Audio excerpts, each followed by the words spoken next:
Do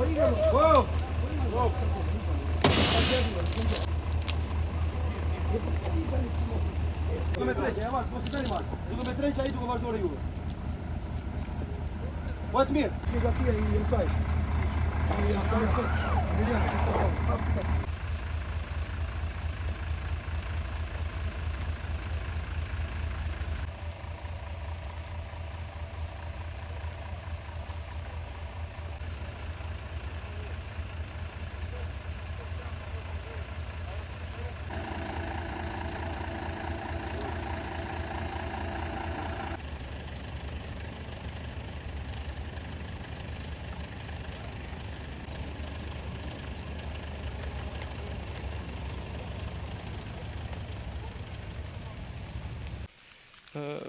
Situata vazhdon të jetë e rëndë, ka qenë një ditë e gjatë sot nga të gjitha forcat, jo vetëm ato të Bashkisë Mallakasër, po në ndihmë kanë ardhur dhe forcat e ushtrisë edhe zjarfikset jo vetëm të qarkut, po edhe nga Berati dhe nga Sarriku.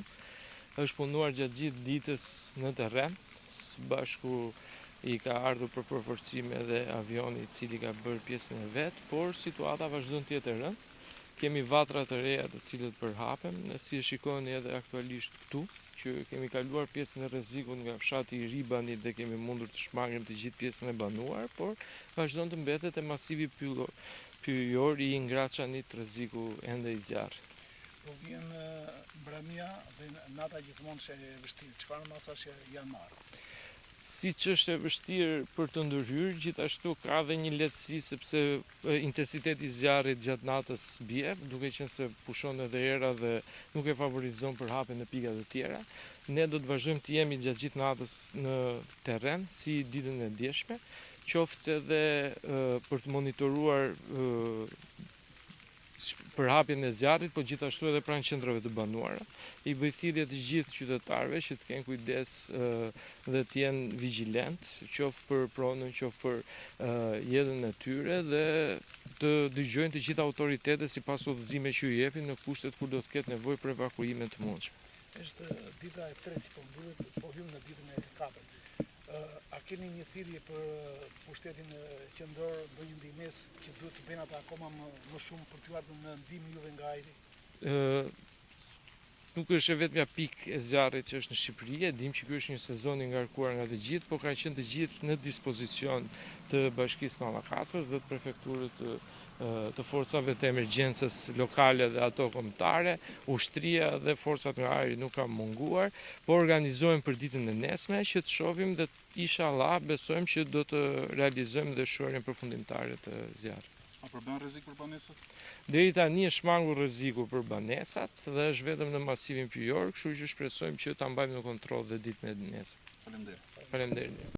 Atëherë siç keni besoj në vend djeni, gjatë ditës të djeshme dhe të sotme vatra e zjarrit është zgjeruar pavarësisht ndërhyrjes dhe koordinimit të gjithë forcave në terren, mbështetjes nga AKMC-ja dhe mbështetjen me mjetet ajrore, helikopter dhe avion për shuarjen e flakëve dhe operimin e forcave në terren, koordinimin e zjarrfikësve të disa bashkive, Bashkisë Mallakasër, Beratit, Fierit, Patosit, Roskovezit, Alpetrolit, gjithë forca në terren.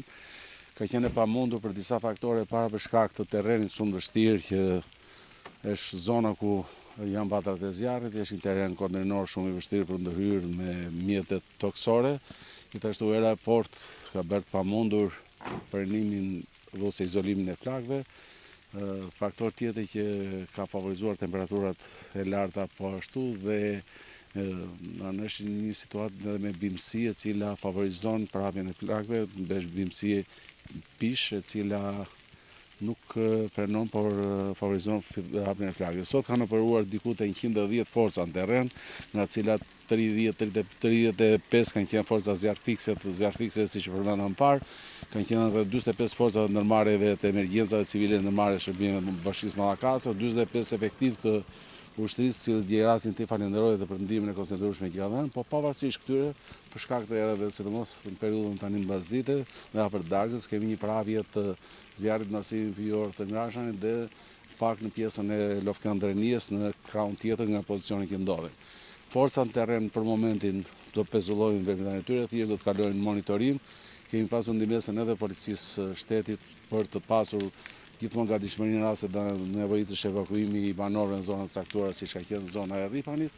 Aktualisht do të punohet gjatë natës me monitorimin dhe mbajtjen në vëzhgim për mos të pasur problematika të theksuara dhe menjëherë nesër në orën 5:30 me të gdhir do të fillojmë operimin me gjitha forcat, qoftë nga terreni, qoftë nga ajri. Kemi koordinuar edhe me drejtorin e përgjithshëm të Gjendet Civile për pasur një ndërhyrje sa më të shpejt nesër nga ajri për bërë të mundur izolimin e batrave të zjarrit në këtë zonë. Me banorët e fshatrave që rrezikojnë, është folur, ja vënë dini të marrin masa? Me banorët kemi qenë në kontakt gjithë ditën të gjithë, qoftë si struktura drejtuese të bashkisë dhe unë personalisht, por edhe institucioni prefekt dhe gjithë ditës djeshme dhe ditës sot në kontakt bashkëdhënshëm me ta.